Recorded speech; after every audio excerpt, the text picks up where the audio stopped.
मैंने आपको बहुत क्लियरली बताया जो अलीमा खान साहबा ने स्टेटमेंट दिया था और जो इमरान खान साहब का कहना है, वो बड़ा क्लियरली ये बात कर रहे हैं कि उन्हें किसी बाहर वाले से उम्मीद नहीं है और ना वो किसी बाहर वाले से मदद मांग रहे हैं। हाँ, ये ज़रूर है कि पूरी पाकिस्तान तहरीक इंसाफ या ओवरसीज़ पाकिस्तानी ये चाहते हैं कि अमेरिका, बरतानिया, मगरबी ममालिक, मशरकी ममालिक, जहाँ जहाँ पे भी उनकी आवाज़ जा सकती है, वो पाकिस्तान में होने वाली इंसानी हकूक़ की खिलाफ वर्जियों को उजागर करें, पाकिस्तान की हुकूमत के ऊपर दबाव डालें कि वो इंसानी हकूक़ की खिलाफ वर्जियाँ बंद करे, आज़ादी इज़हार राय दे, लोगों को उनका जमहूरी हक दे और मैंडेट का एहतराम किया जाए। जिन लोगों के साथ नाइंसाफ़ियाँ और जुल्म हो रहा है वो जुल्म रोका जाए और उनको इंसाफ फराम किया जाए। लेकिन इमरान खान साहब का इन्हिसार अपने लोगों पर है, उनका इन्हिसार पाकिस्तानियों के ऊपर है। देखिए, वोट तो पाकिस्तानियों ने डालना है, पाकिस्तान में इन्वेस्टमेंट भी पाकिस्तानियों ने करनी है और पाकिस्तान को दोबारा से उठाना भी पाकिस्तानियों ने। तो बाहर वालों ने तो सिर्फ अपना मफाद देखना है। अमेरिका ने पूरी कोशिश करके देख ली इमरान खान साहब को दबाने की। हम सब जानते हैं, ये कोई छुपी हुई बात नहीं है कि किस तरीके से एक साइफर आया और उसके अंदर हकायक मौजूद थे कि इमरान खान साहब की हुकूमत गिराने का बंदोबस्त किया गया था कि अगर इमरान खान की हुकूमत गिरा दी तो ठीक है, फिर आपको माफ कर देंगे। अगर इमरान खान की हुकूमत ना गिरी इस अदम एतमाद के नतीजे में, तो फिर आपको इसका खुमियाजा भुगतना पड़ेगा। ये बड़ी खुली धमकी थी जो डोनाल्ड लू ने दी थी। उसके बाद देखा हमने पाकिस्तान में कैसे रिजीम चेंज हो गया और इमरान खान साहब की हुकूमत रातों रात गिरा दी गई। अदालतें खुल गई, कंटेनर्स पहुंच गए, कैदियों वाली गाड़ियां पहुंच गई, इमरान खान साहब के एमएनएस को उठा लिया गया, किस तरीके से पूरा निजाम हरकत में आ गया था ये हम सारे जानते हैं। जब इमरान खान साहब ने कहा था कि कोई रह तो नहीं गया इस मुल्क में जो मेरे खिलाफ ना हो, तो वाकई पूरा निजाम जो है वो अमरीकी इशारे के बाद या उनके आशीर्वाद के बाद जितने भी पाकिस्तान के अंदर लोग इमरान खान के खिलाफ थे वो मुतहर्रिक हो गए थे। और अमरीका को इमरान खान के खिलाफ कोई जाती तौर पर नहीं था, कोई पहले से उनको इमरान खान से प्रॉब्लम नहीं थी, उसके लिए भी बाकायदा पैसा खर्च किया गया था। अब जो इतलात आ रही है, पाकिस्तान तहरीक इंसाफ एलिगेशन लगाती है, वो ये कहती है कि जनरल बाजवा ने कौम का पैसा खर्च करवाया था और उस दौर में अमेरिका में लॉबिंग करवाई थी और उस लॉबिंग का एक हिस्सा वो करार देते हैं। अमेरिका के अंदर एक साबिक सफीर हुआ करते थे पाकिस्तान के, हुसैन हक्कानी साहब, उनके ऊपर भी एलिगेशन लगाया जाता है। अभी भी आजकल वो इमरान खान साहब की सख्त मुखालफत कर रहे हैं, वो जो बयान देते हैं इमरान खान साहब के खिलाफ बयान देते हैं। लेकिन अमेरिका ने इसके ऊपर बहुत मट्टी डाली, बड़ी कोशिश की, लेकिन उनको आइडिया हो गया कि पाकिस्तान के लोग तो इमरान खान के साथ खड़े हैं, हमारी असेसमेंट गलत थी, जो लॉबिंग की गई वो गलत थी, पाकिस्तान के अवाम से दुश्मनी नहीं लेनी चाहिए और पाकिस्तान के अवाम के अंदर अमेरिका की इज्जत खत्म हो गई है। जो कुछ भी उन्होंने पाकिस्तान के अंदर रिजीम चेंज ऑपरेशन की सूरत में खामोश रहकर किया, तो अब अमेरिकी पॉलिसी बदल रही है। यानी अमेरिकन ने भी इमरान खान की इस्तकामत के सामने घुटने टेक दिए हैं। इसको अब बहुत सारे लोग कहेंगे जी देखो जी अमेरिका आ गया इमरान खान की मदद में। अमेरिका इमरान खान की मदद में नहीं आया, वो जो उन्होंने गंद मारा है अब वो चाहते हैं कि वो गंद मजीद ना फैले। उन्हें आइडिया हो गया कि उनसे ब्लंडर हो गया और उन्होंने एक ऐसे आदमी को निकालने की कोशिश की जो अवाम के दिलों में धड़कता है। लिहाजा अब वो उनके सामने आ गई चीज और अब वो पीछे हट रहे हैं, डिफेंसिव हो गए हैं। लिहाजा अमेरिका के अंदर से आवाजें उठना शुरू हो गई इंसानी हकूक के हवाले से। इमरान खान साहब के ऊपर जो जो जुल्म हुआ उस हवाले से अब अमेरिका से आवाजें उठ रही हैं, बरतानिया से आवाजें उठ रही हैं, यूरोप से आवाजें उठ रही हैं, नॉर्वे, स्पेन से आवाजें उठ रही हैं, ऑस्ट्रेलिया से आवाजें उठ रही हैं। पूरी दुनिया में पाकिस्तानी बोल रहे हैं इस बारे में कि इमरान खान के साथ जुल्म हो रहा है। और ना सिर्फ पाकिस्तानी बोल रहे हैं बल्कि पाकिस्तानी जहां जहां रहते हैं वो मुल्क भी ऑफिशियली बोल रहे हैं। 62 अमेरिकी कांग्रेसमैन ने एक लेटर लिखा अपने प्रेसिडेंट को और वो मैंने आपको बताया कि वो क्या है। पाकिस्तान के ऊपर उसका बड़ा गहरा इंपैक्ट आया, बड़ा खौफनाक इंपैक्ट आया। अब बरतानिया में भी ऐसी कार्रवाई हो रही है। मजीद अमेरिकी सेनेटर्स लिख रहे हैं अपने प्रेसिडेंट को कि इमरान खान साहब के मामले में गलत हो गया है, इसको दुरुस्त किया जाए। बहरहाल जुल्मे खलील दाद इस खित्ते के हवाले से बड़ी आम शख्सियत है और अमेरिका के लिए इनकी बड़ी खिदमत है। तो जुल्मे खलील दाद का जो स्टेटमेंट आया वो आपको और ज्यादा क्लैरिटी देता है कि इस वक्त अमेरिका को 4 कदम और पीछे हटना पड़ेगा इमरान खान के मामले में। उन्होंने जो ट्वीट किया ना, ये मुस्तकबिल का पूरा मंजरनामा बयान कर रहा है। जुल्मे खलील दाद को वो बात समझ आ रही है जो पाकिस्तानियों को समझ नहीं आ रही, पाकिस्तानियों को भी समझ आ रही है। देखिए, पाकिस्तान का हर आदमी समझता है कि इमरान खान के साथ इस वक्त पाकिस्तान का मुस्तकबिल वाबस्ता है। पाकिस्तान के सियासतदान समझते हैं कि जब तक इमरान खान का मैंडेट उसको वापस नहीं करेंगे पाकिस्तान में सियासी तौर पर इस्तेहकाम नहीं आएगा। प्रॉब्लम पाकिस्तान की एस्टेब्लिशमेंट का है और एस्टेब्लिशमेंट में बैठे हुए बड़े लोगों का है। उनका प्रॉब्लम यह है कि उन्हें लगता है कि इमरान खान के साथ हमने इतनी बड़ी बड़ी ज्यादतियां कर दी हैं कि अगर इस आदमी को मौका मिलेगा तो ये हमें पीस कर रख देगा। उन्हें यह लगता है कि इमरान खान साहब जो है वो उनकी तरह का आदमी है और वो पाकिस्तान को नहीं देखेगा बल्कि वो अपना बदला ले लेगा उनसे। अब वो इमरान खान से डरे हुए हैं, इमरान खान से खौफजदा हैं। आपने देखा कि मैंने 2-4 दफा ऐसे मूवीज में देखा कि अगर कोई शेर को पकड़ ले और जकड़ ले ऊपर से 2-4 लोग मिलकर, तो वो डर के मारे छोड़ भी नहीं होते। उन्हें लगता है कि टाइगर को हमने छोड़ा तो ये हमें खा जाएगा, ये नहीं छोड़ भी नहीं सकते और चीखे भी मार रहे हैं। तो इमरान खान को पकड़ने वाले पकड़ के तो खड़े हैं और पकड़ के थक गए हैं, लेकिन उन्हें यह आइडिया कि जिस वक्त हम इन्हें छोड़ेंगे तो ये बजाय भागने के ये वापस मुड़ के हमला करेगा। ये खौफ है और कोई बात नहीं है। ये खौफ उन्हें जीने नहीं देता क्योंकि उनके स्टेक्स इतने बड़े हैं पाकिस्तान के अंदर कि उन ताकतवर लोगों को यह लगता है कि अगर इमरान खान वापस आएगा तो हमारी ताकत ना सिर्फ कम हो जाएगी बल्कि चैलेंज हो जाएगी, अवाम की ताकत इमरान खान के साथ शामिल हो जाएगी और इमरान खान हमेशा के लिए एस्टेब्लिशमेंट को दबा लेगा। और फिर एस्टेब्लिशमेंट ने जो पाकिस्तान के ऊपर लंबे अरसे तक रूल किया है, ताकत के बलबूते पे हुक्मरानी की है, वो हुक्मरानी वैसे नहीं रहेगी। अब इसमें जो है वो जुल्म खलीलजाद का स्टेटमेंट है, वो मैं आपको बता देता हूं। उन्होंने जो ट्विटर के ऊपर ट्वीट किया, उन्होंने कहा कि पाकिस्तानी हुकाम को वाकई में इमरान खान को फौरी तौर पर रिहा करने की जरूरत है, और उसकी उन्होंने 3 वजूहात लिखी है। नंबर 1 वजह जुल्म खलीलजाद लिखते हैं कि यह मफामत के लिए बहुत जरूरी कदम है, जो कि पाकिस्तान के इस्तेहकाम के लिए नहायत जरूरी है। लाखों पाकिस्तानी ये मानते हैं कि इमरान खान गलत इल्जामात के ऊपर जेल में बैठा है, यानी झूठे इल्जामात पे उसको जेल में डाला गया है। यह बात मुझ पर भी अयां है, यानी मैं भी ये जानता हूं और लाखों पाकिस्तानी भी ये मानते हैं कि इमरान खान के साथ इस वक्त जो कुछ भी हो रहा है वो कानूनी नहीं है, वो ज्यादती है। नंबर 1। और पाकिस्तान में इस्तेहकाम के लिए जरूरी है कि इमरान खान बाहर है, ये 1 नंबर है। नंबर 2 वो ये कह रहे हैं कि जब इस्तेहकाम आएगा पाकिस्तान में तो फिर उसके बाद पाकिस्तान की मईशत को तकवीयत मिलेगी। और इस वक्त पाकिस्तानी भी और गैर मुल्की भी दोनों पाकिस्तान में सरमायाकारी करने से गुरेज कर रहे हैं, क्योंकि पाकिस्तान में इस्तेहकाम नहीं है। ये दूसरा नुकता है कि इमरान खान को छोड़ोगे तो इस्तेहकाम आएगा तो सरमायाकारी आएगी, पैसा पाकिस्तान में आएगा। नंबर 3 नुकता उन्होंने उठाया कि इससे पाकिस्तान के अमेरिका के साथ ताल्लुकात भी बेहतर हो सकते हैं।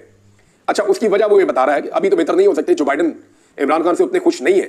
हालांकि उन्हें यह आइडिया हो गया है कि इमरान खान के साथ बदतरीन ज्यादती के बावजूद इमरान खान को तोड़ा नहीं जा सका। वो आज भी अपने पूरे कद के साथ खड़ा है, और आज इवन जो बाइडन के अपनी पार्टी के लोग जो बाइडन को लिखकर कह रहे हैं कि नहीं, इमरान खान के साथ ज्यादती हो रही है, इसको रोका जाए। बहरहाल ये जो तीसरा नुकता उन्होंने जो ताल्लुकात के हवाले से बात की, वो ये बात है कि खास तौर पर अगर डोनाल्ड ट्रंप, जो इमरान खान का दोस्त है, अगले हफ्ते होने वाले इंतखाबात में जीत जाता है तो ये पाकिस्तान के लिए अमेरिका के साथ ताल्लुकात में एक बड़ा अहम पॉइंट होगा। बहरहाल ये अमेरिकी पॉइंट ऑफ व्यू है और उनके नुक्ता नजर से है। पाकिस्तानियों ने अपने नुक्ता नजर से देखना है कि वो क्या सोच रहे हैं इसके बारे में। भारत एक और खबर है जी, पाकिस्तान के अंदर PIA की निजकारी, बड़े बड़े दावे किए गए।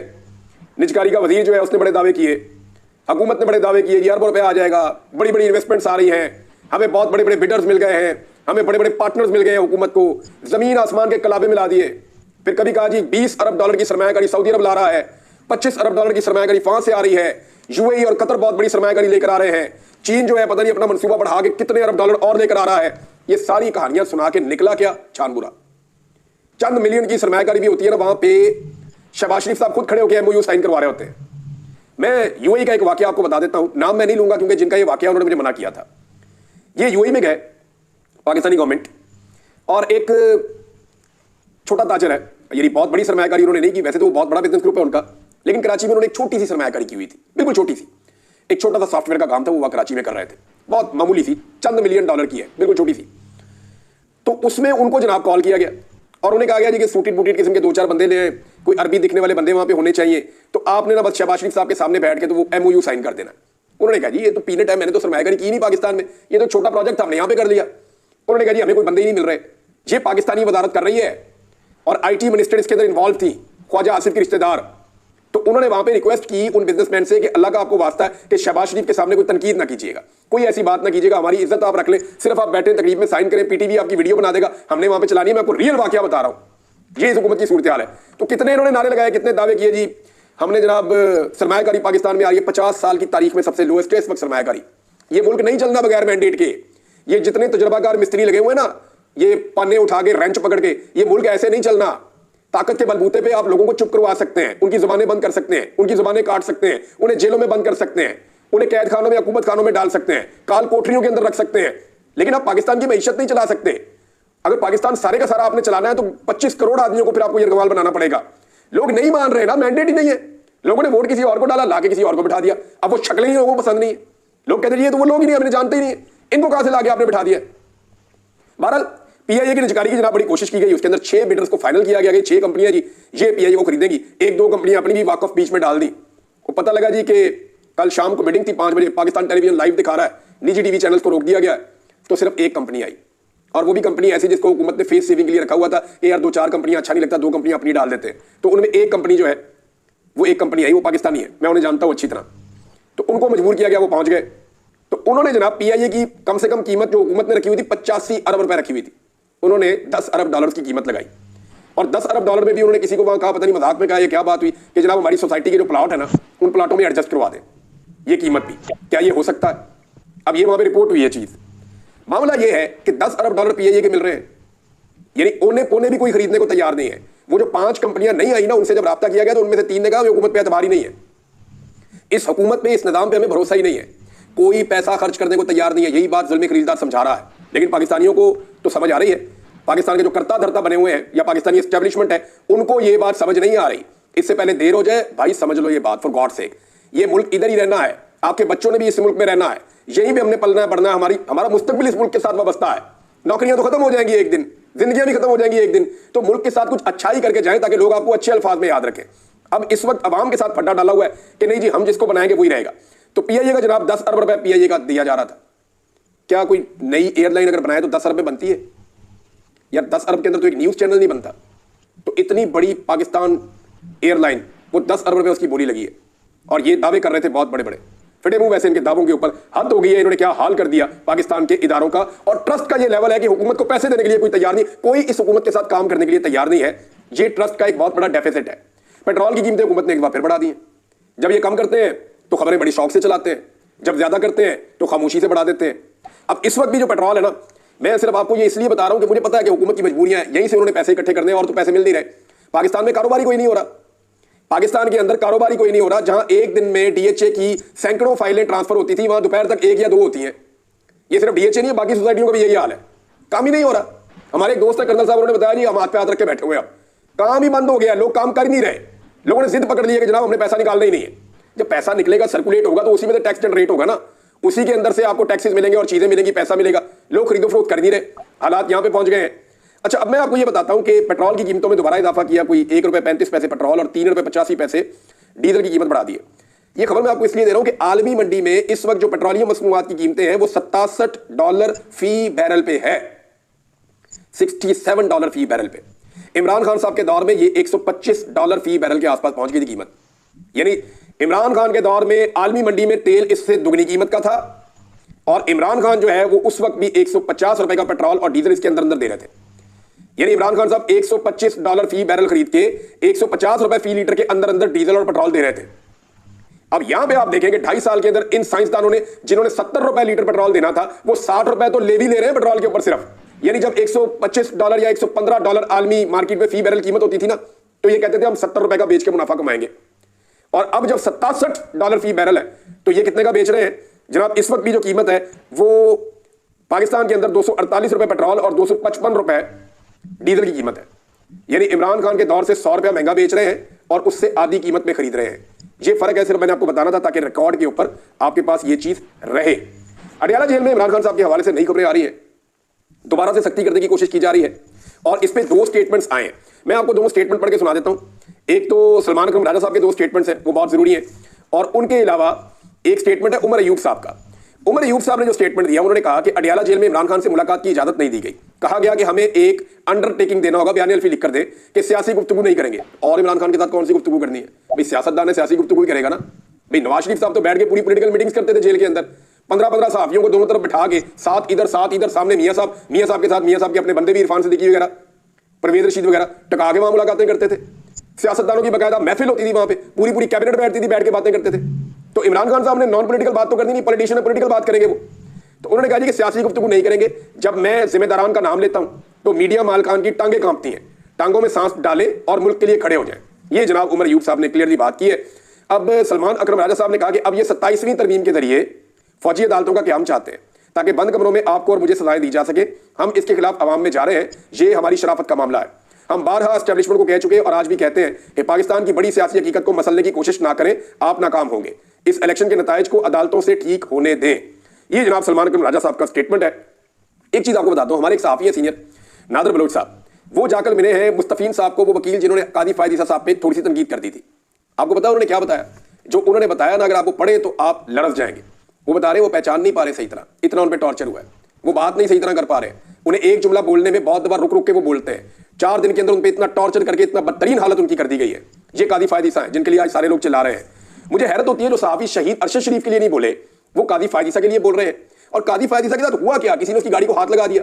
अव्वल तो सवाल ये होना चाहिए कि एक रिटायर्ड जज सफारत खाने की गाड़ी में क्या कर रहा था? भाई जिन्होंने बुलाया या तो वो गाड़ी दे दे या वहां पे टैक्सी लेकर चले जाए।